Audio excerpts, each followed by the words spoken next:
haus akan firman-Mu, itulah kerinduan kami. Tetapi hamba berdoa lebih daripada itu. Ketika kami belajar firman-Mu dan merenungkan firman-Mu, beri sikap hati yang benar bagi kami. Belajar firman untuk melakukannya, supaya kami hidup dalam berkat-berkat firman-Mu. Pakailah hamba-Mu, urapilah hamba-Mu. Sembunyikan hamba di balik salib kemuliaan-Mu ya Tuhan. Di dalam nama Tuhan Yesus kami berdoa. Haleluya. Amin. Silakan duduk.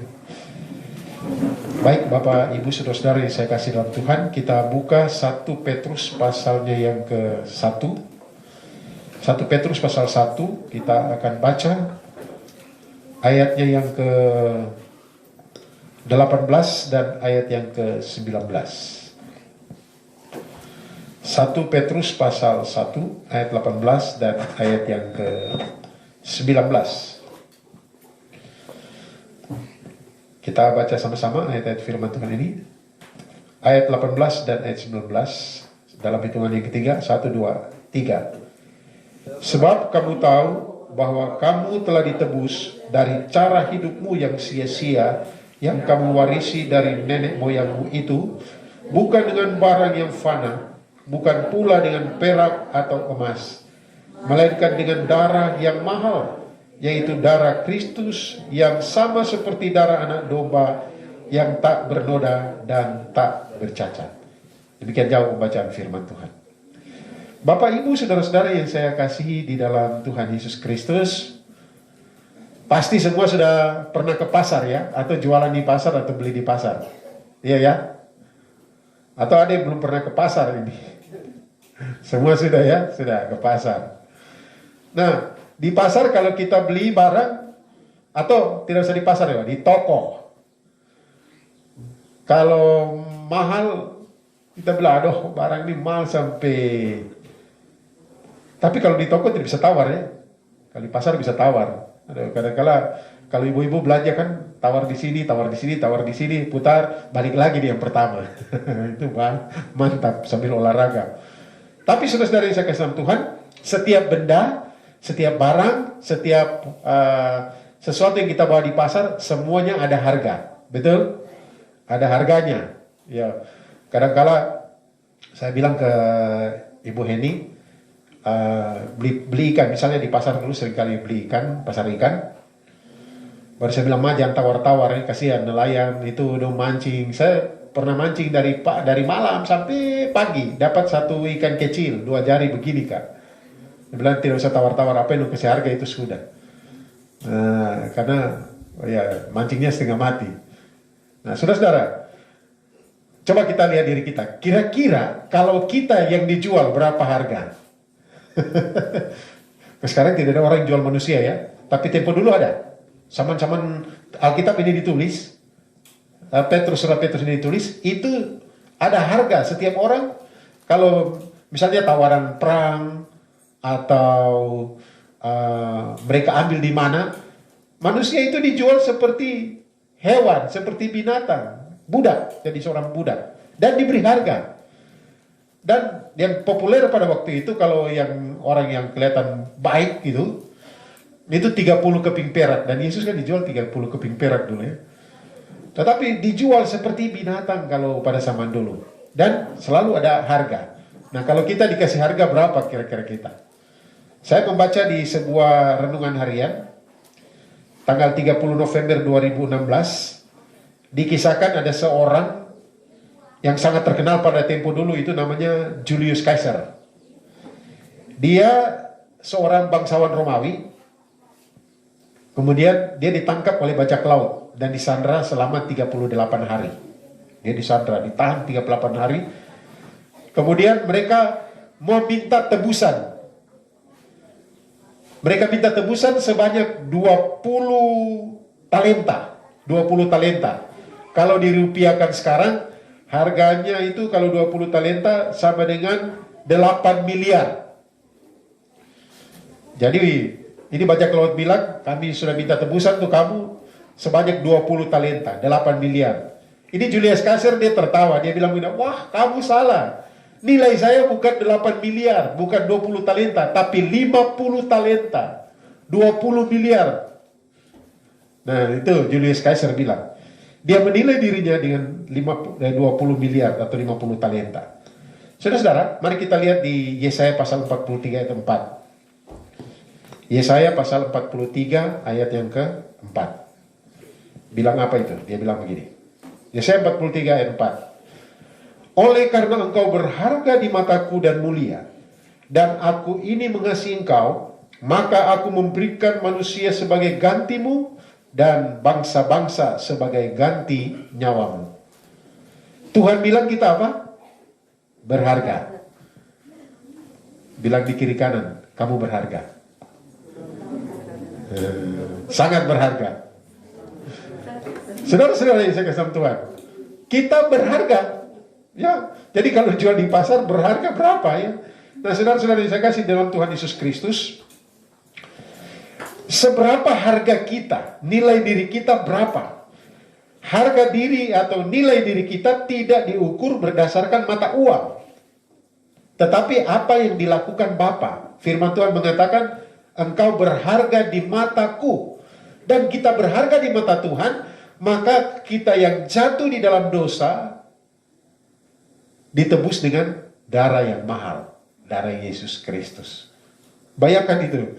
Jadi saking mahalnya kita, Allah itu dia mengaruniakan yang terbaik pada dirinya, yaitu anaknya tunggal, Yesus Kristus, satu-satunya. Dia Allah, meninggalkan surga, datang menjadi manusia, bahkan dikandung 9 bulan 10 hari, lahir jadi seorang bayi, kemudian dia tumbuh dan dewasa, dan mengajar, ditangkap, mati di kayu salib, mencurahkan darah. Dan Alkitab mengatakan bahwa kematiannya untuk menebus orang-orang percaya. Berarti kita sangat amat bernilai. Karena Allah rela memberikan yang terbaik. Berapa nilainya? Tak ternilai. Senilai kita seharga darah Yesus Kristus. Saudara-saudara, kalau harga diri kita tidak diukur berdasarkan nilai uang, tetapi pada apa yang telah dilakukan Bapa di surga untuk kita. Pertanyaannya begini, apa yang harus kita lakukan untuk membalas kebaikan Bapa? Apa yang harus kita lakukan untuk membalas kebaikan Yesus Kristus yang telah mati di kayu salib, mencurahkan darahnya dan membeli kita dengan darahnya yang mahal?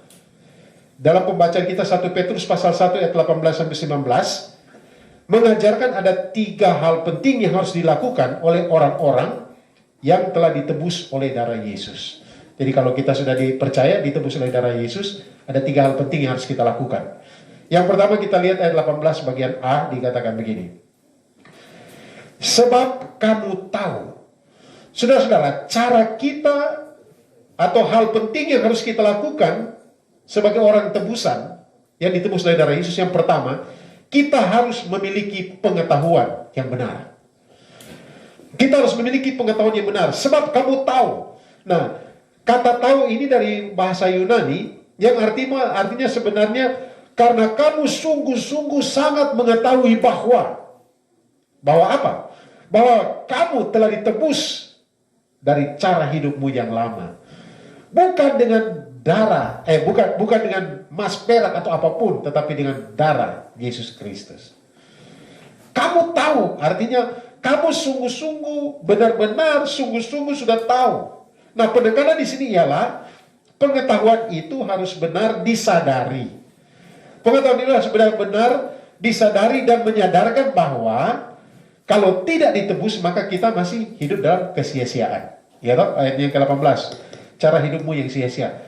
Kalau kita tidak ditebus masih hidup masih sia-sia. Masih tetap di dalam dosa. Kalau tidak ditebus maka tidak punya pengharapan. Pasal 1 ayat 3 kita lihat, pasal 1 ayat 3. Terpujilah Allah dan Bapa Tuhan kita Yesus Kristus yang karena rahmat yang besar telah melahirkan kita kembali oleh kebangkitan Yesus Kristus dari antara orang mati kepada suatu hidup yang penuh pengharapan. Ayat yang ke-13 juga. Sebab itu siapkanlah akal budimu, waspadalah dan letakkanlah pengharapanmu seluruhnya. Jadi kita harus sadar bahwa kalau Kristus tidak mencurahkan darah, kita tidak ditebus dengan darah Yesus, maka kita masih hidup dalam kesia-siaan. Tidak punya pengharapan. Tidak akan punya keselamatan. Pasal 1 ayat 5. yaitu kamu yang dipelihara dalam kekuatan Allah karena imanmu sementara menantikan keselamatan. Di luar Yesus tidak ada keselamatan. Dan pasal 1 ayat 6, tidak mampu menghadapi pencobaan. Ayat 6, bergembiralah akan hal itu, sekalipun sekarang ini kamu seketika harus berduka cita oleh berbagai-bagai pencobaan. Jadi begini, surat Petrus ini ditulis oleh Petrus kepada jemaat-jemaat, bukan orang Yahudi, tapi orang non-Yahudi yang tersebar.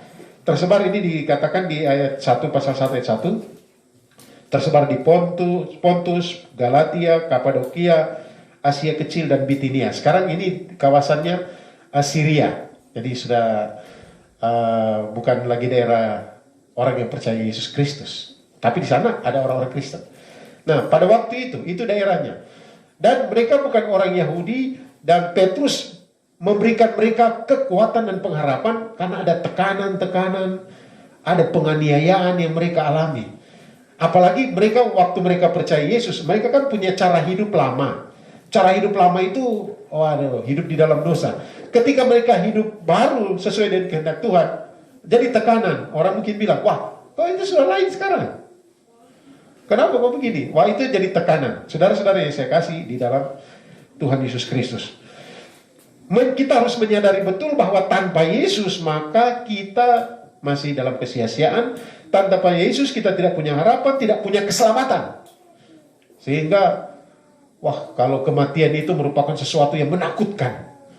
Bahkan kalau tanya, bagaimana? Kalau Tuhan panggil kau sekarang, pasti yakin masuk surga. Aduh, saya juga.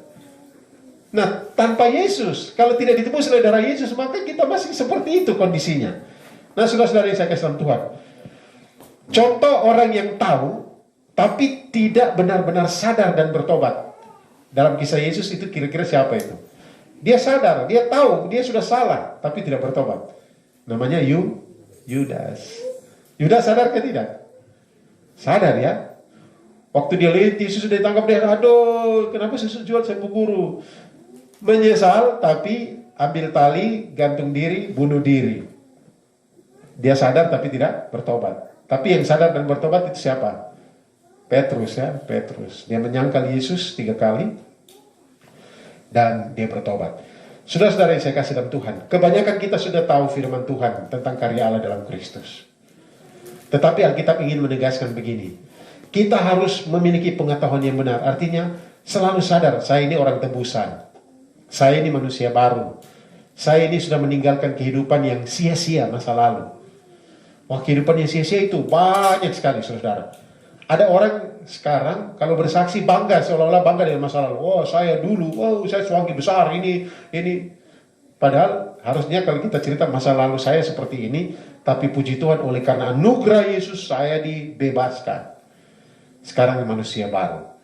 Nah, kesadaran ini akan menolong kita untuk sungguh-sungguh menyadari status baru kita adalah orang-orang percaya, orang Kristen. Seperti yang kalau dikatakan pengikut-pengikut Yesus. Manusia yang baru. Itu yang pertama. Sebagai orang yang telah ditebus oleh darah Yesus, kita harus memiliki pengetahuan yang benar. Yang kedua, ayat 18 bagian B. Kamu telah ditebus dari cara hidupmu yang sia-sia. Yang kedua adalah memiliki perubahan yang benar. Nah, memiliki pengetahuan yang benar akan diikuti oleh perubahan yang benar. Seseorang yang telah ditebus oleh darah Yesus harus benar-benar menyadari bahwa cara hidup yang lalu itu sia-sia. Cara hidup lama itu sia-sia. Saya seringkali pelayanan di kampung-kampung, dan kadang-kala ada orang terjebak bicara begini. Ya, memang kita orang Harvard begini jadi. Wah, itu yang harus dirubah, cara hidupmu yang sia-sia. Kemarin, beberapa hari lalu, salah satu misionaris yang sudah pulang ke Amerika meninggal, Pak Pendeta Griffiths ya, sudah meninggal. Beliau melayani di Hatam Lama. Sebelumnya Nona Pet ya yang meninggal, itu di Soap ya. Saudara-saudara, itu saya lihat di postingan-postingan khususnya di grup Hatam itu banyak yang merasa kehilangan dengan meninggalnya Pendeta Griffiths. Bahkan di gereja-gereja ada acara syukuran. Bukan syukuran meninggal, tapi syukuran karena Tuhan sudah memberi beliau, tapi Tuhan sudah panggil dia lebih dulu ke surga. Ya, saya lihat, wah itu luar biasa. Tetapi kira-kira apa yang mendorong mereka datang? Yang mendorong mereka datang ialah untuk memberitakan kabar sukacita di dalam Yesus supaya kita yang percaya meninggalkan cara hidup yang sia-sia. Dan hampir rata-rata saya mengikuti di kampung-kampung, kalau mereka buat fragmen atau buat drama, itu selalu hidup yang lama dan hidup dalam kegelapan dan hidup di dalam terang. Betul ya? Biasa hampir selalu itu. Suku di kalangan Arfak misalnya, Hatam, Kameya, Kaso, itu begitu. Wah, ini cara hidup lama, masih dalam kegelapan, pakai cawat, cara hidup baru sekarang sudah diterangi oleh firman Tuhan. Amin. Satu hal yang ingin saya beritahukan berdasarkan firman Tuhan di sini. Seseorang yang telah ditebus oleh darah Yesus harus benar-benar menyadari bahwa cara hidup yang sia-sia itu masa lalu. Cara hidup sia-sia itu masa lalu. Dia harus meninggalkan dosa-dosa dan cara. Jadi bukan hanya dosa, tapi cara hidup masa lalu harus dianggap sia-sia. Paulus bilang itu semua sampah. Saya dulu pernah kasih contoh di sini. Seringkali orang pergi ke kandang dan tanya, "Bapak ada babi putih kah?" Saya tanya, "Itu apa?" "Aduh, ada yang sakit jadi kita cari babi putih." Dulu saya siapkan babi putih banyak sekali. Tapi dia bilang, "Bapak ada babi hitam kah? Yang telinga tikus." Jadi saya pelihara babi, kasih kawin, pilih babi hitam-hitam semua. Kasih kawin hitam dan hitam keluar. Ada putih juga yang keluar, tapi banyak hitamnya. Wah, sudah banyak babi hitam. Sekarang dia bilang, "Bapak baju babi putih." Sekarang rata-rata orang cari babi putih. Terus saya tanya, "Babi putih itu?" Bapak tuh udah buka daerah baru jadi. Maksudnya karena putih waktu dibakar tidak kelihatan putihnya lagi. Waktu dipotong darahnya warna merah. Dagingnya enak. Nah itu kadang-kala orang kasih konsep kepada kita. Kita harus pakai ayam putih yang lahirnya jam 12 bulan purnama. Itu cuma karang-karang cerita omong kosong yang akhirnya jadi sesuatu yang cara hidup yang sia-sia. Begitu ya. Kita dulu waktu kecil itu tahun 70, kayaknya saya ganti mic gitu. Oh ya. Tahun 70 itu 70-an ya ada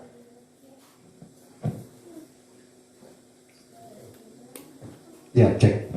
Jadi ada pembangunan yang luar biasa tiba-tiba dulu ya.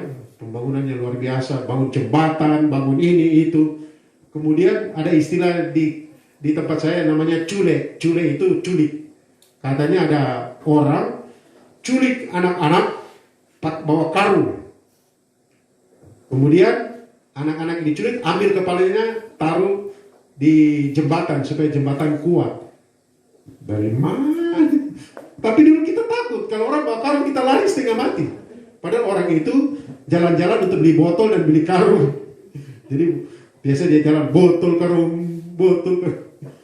Tapi culik itu nanti dari mana ya? Taruh kepala apapun di jembatan ya tetap seperti itu. Saya belajar sempat kuliah di Fakultas Teknik, nggak ada pengaruh apa barang itu. Tapi itu cara hidup atau cara hidup yang lain, Bapak Ibu Saudara. Cara hidup dulu, misalnya, kamu yang hamil itu jangan kamu sapu malam-malam ya. Nanti atau jangan kamu jahit Kak. Kalau di tempat-tempat tertentu malam jangan beli garam. Nanti pamali. Atau apa lagi? Jarum, tidak boleh beli jarum malam-malam, pamali. Beli apa lagi? Atau beli minyak, kalau saya jangan beli minyak minyak tanah malam-malam. Iya, kalau saya beli minyak tanah malam-malam itu alergi. Tapi itu namanya cara hidup yang sia-sia. Tidak ada manfaat sama sekali. Saya melayani dulu di Jogja tahun-tahun 80-an itu. Ada banyak yang, wah Bapak, Mas jangan begini Mas. Kenapa? Nanti, dulu juga ada bilang begini. Kalau kita lewat kali, jangan lempar di kali. Nanti kena setan kopu tangan, nanti jadi lumpuh. Tidak bisa bergerak. Padahal dulu orang kalau buang air di kali, jangan lempar, ini kepala bocor. Tapi bilang begitu gak mungkin. Jadi kita juga waktu kecil, weh jangan lempar, nanti kena setan. Ya, itu cara hidup. Atau cara hidup yang sia-sia itu ada banyak, saudara. Nah, seorang yang telah ditebus harus hidup sebagai anak-anak yang taat, tidak menuruti hawa nafsu. Dan kita lihat ayat 14-17 ini. Pasal 1 ayat 14-17. Hiduplah sebagai anak-anak yang taat dan jangan turuti hawa nafsu yang menguasai kamu pada waktu kebodohan. Tetapi hendaklah kamu menjadi kudus di dalam seluruh hidupmu, sama seperti Dia yang kudus yang telah memanggil kamu. Sebab ada tertulis, kuduslah kamu sebab aku kudus. Saudara-saudara yang saya kasih di dalam Tuhan Yesus Kristus, ditebus dari dikatakan di sini ditebus itu dari kata seperti begini. Kita beli budak waktu itu kan orang percaya banyak yang budak, orang percaya banyak yang jadi budak. Mereka jadi budak kepada seseorang. Mereka bisa bebas kalau ada satu orang datang bayar dan bilang sekarang kamu merdeka. Seperti begitu. Dan Petrus mengatakan bahwa kita itu sudah terjual di bawah dosa. Dan oleh darah Yesus kita telah dibeli, harganya lunas dibayar. Oleh darah Yesus. Nah istilahnya begini, kita lihat Kolose pasal 1 dulu. Kolose pasal 1. Ayat 13 dan 14. Ayat 13, Kolose pasal 1 ayat 13. Ia atau Bapa telah melepaskan kita dari kuasa kegelapan dan memindahkan kita ke dalam kerajaan anak yang kekasih. Di dalam Dia, di dalam Yesus, kita memiliki penebusan kita, yaitu pengampunan dosa. Jadi, kita terjual di sebuah pasar, yang istilahnya pasar dosa. Kemudian Yesus membeli. Ya, ada istilah-istilah Yunani, itu agorazo. Agorazo itu pasar dosa. Kemudian dibeli, dibawa keluar dari pasar dosa. Ex agorazo, dibawa keluar.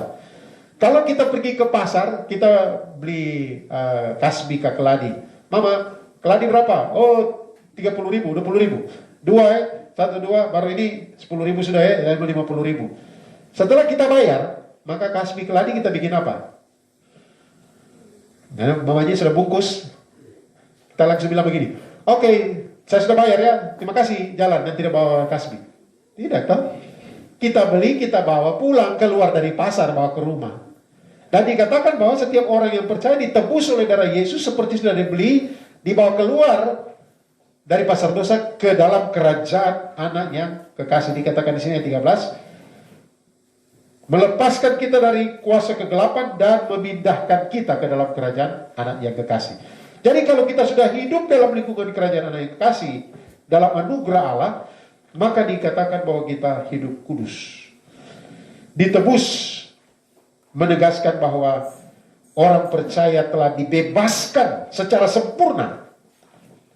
Seperti seorang budak dibebaskan secara sempurna dari kuasa dosa.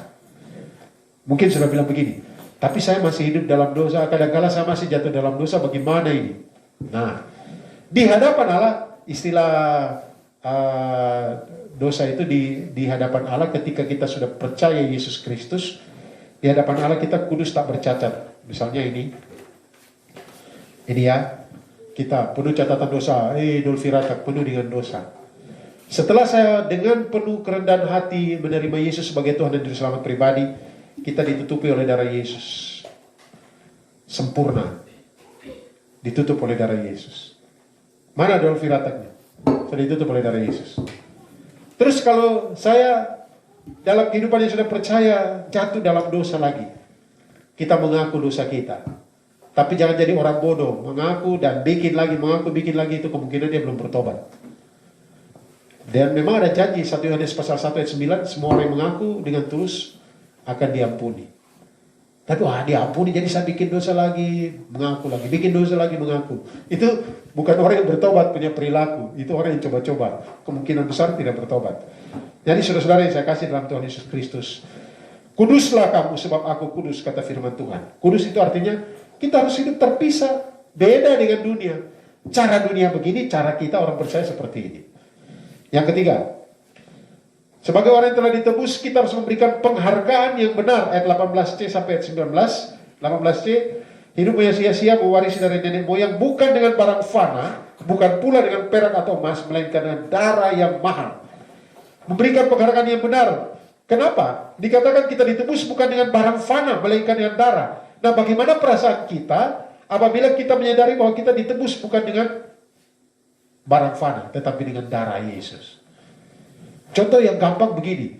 Orang mungkin kita buat kesalahan kepada seseorang dan mengecewakan dia berat. Tapi dia tetap menerima kita apa adanya, bahkan dia bilang begini, kawan, saya dengar kau anak ada sekolah, baru kau tidak punya dana. Ya kawan, ini ada 15 juta buat kau. Sekolahkan anaknya. Nanti kalau ada keperluan, nanti saya tambah lagi. Pokoknya sampai dia tamat kuliah, saya biayai. Kira-kira perasaan kita bagaimana? Aduh, ini saya bikin dia begini, saya bikin dia jatuh, tapi dia bantu saya. Apa yang harus kita lakukan? Apa kita bilang? Oh, dia tolong saya, jadi saya mau toki dia dari belakang lagi. Tidak tahu.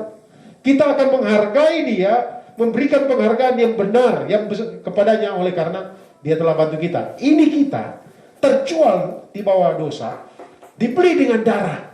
Nah, bagaimana perasaan kita ketika kita menyanyi, ku telah mati dan tinggalkan cara hidupku yang lama, semuanya sia-sia.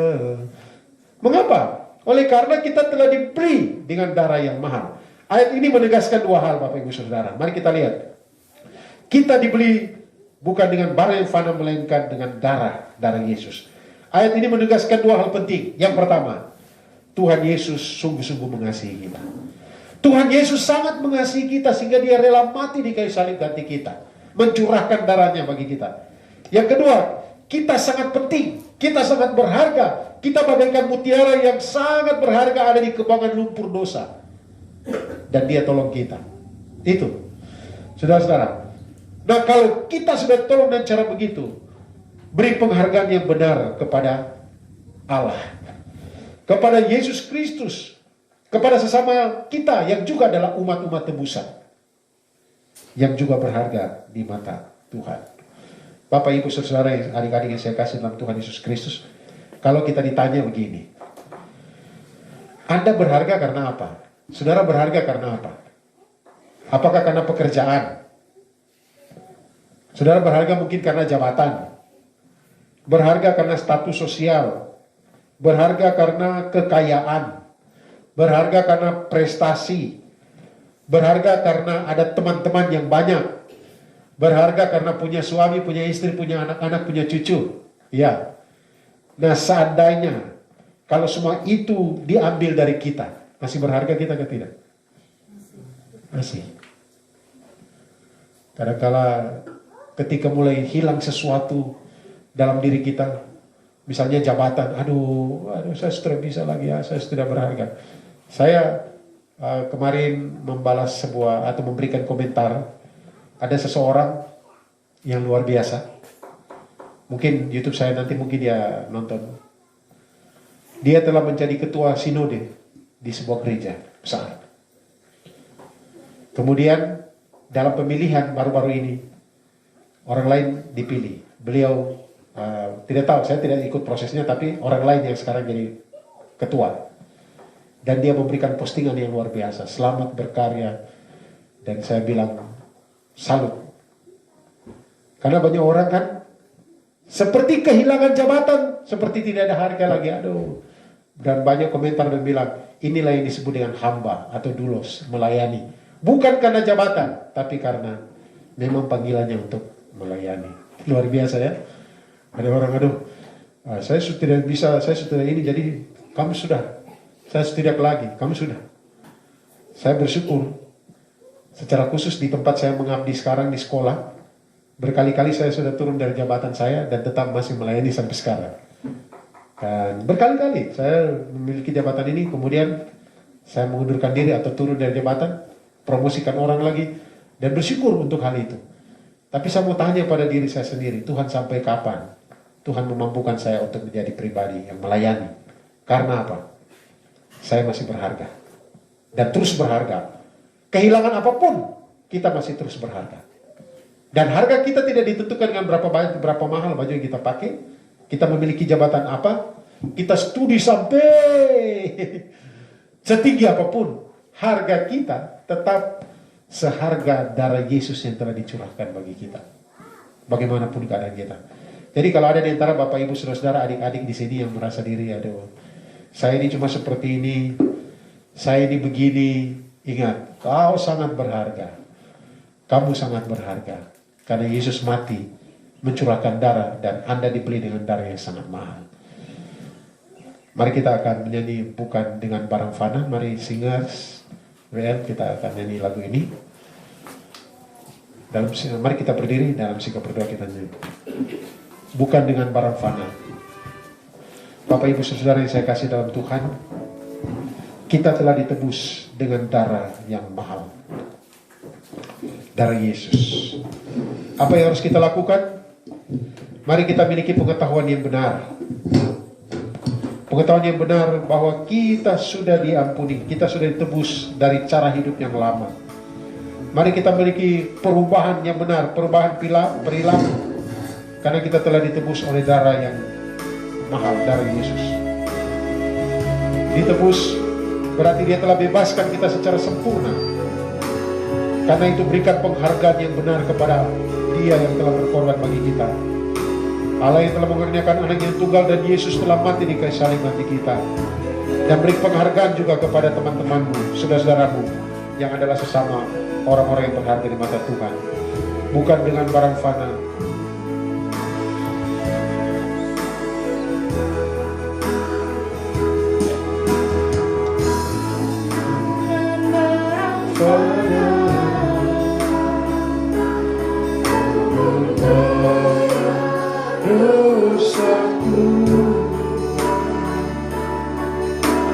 Dengan darah yang mahal, tiada noda dan celah. Bukan dengan emas perak, kau menebus diriku. Oleh segenap kasih dan pengorbananmu. Bukan dengan para fana, kita nyanyikan kembali.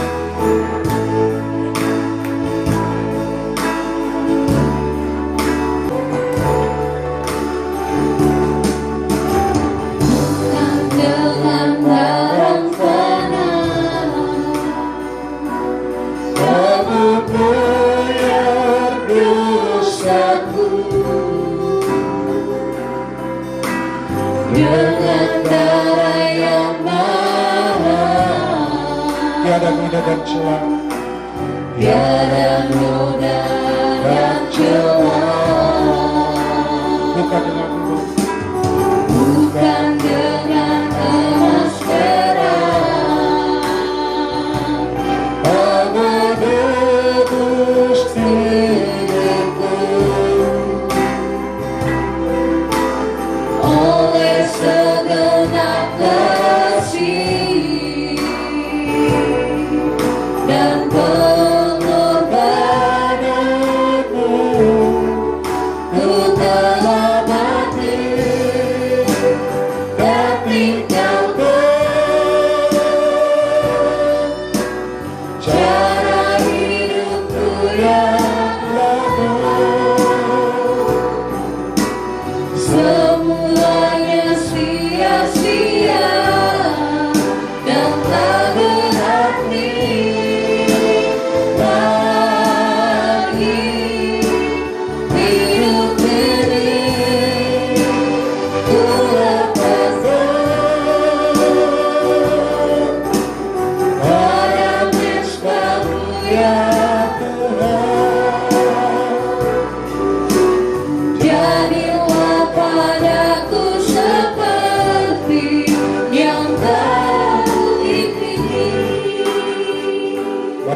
kasih kesempatan yang Kau beri bagi kami belajar dari firman-Mu. Terima kasih karena anugerah besar yang Kau beri bagi kami. Yesus Kristus telah mencurahkan darah dan telah menebus kami. Tolonglah kami untuk memiliki pengetahuan yang benar, menyadari betul bahwa Engkau telah menebus kami dari cara hidup kami yang lama, yang sia-sia. Terima kasih Tuhan Yesus. Terima kasih. Kami berdoa biarlah Engkau akan tolong kami untuk menjalani hari-hari hidup kami sebagai orang-orang tebusan. Allah Roh Kudus tolong kami. Dan juga supaya kami bisa memberikan penghargaan yang benar kepada-Mu melalui kehidupan kami yang sungguh-sungguh mengasihi Engkau. Terima kasih untuk firman-Mu. Dalam nama Tuhan Yesus kami berdoa. Haleluya. Amin. Silakan.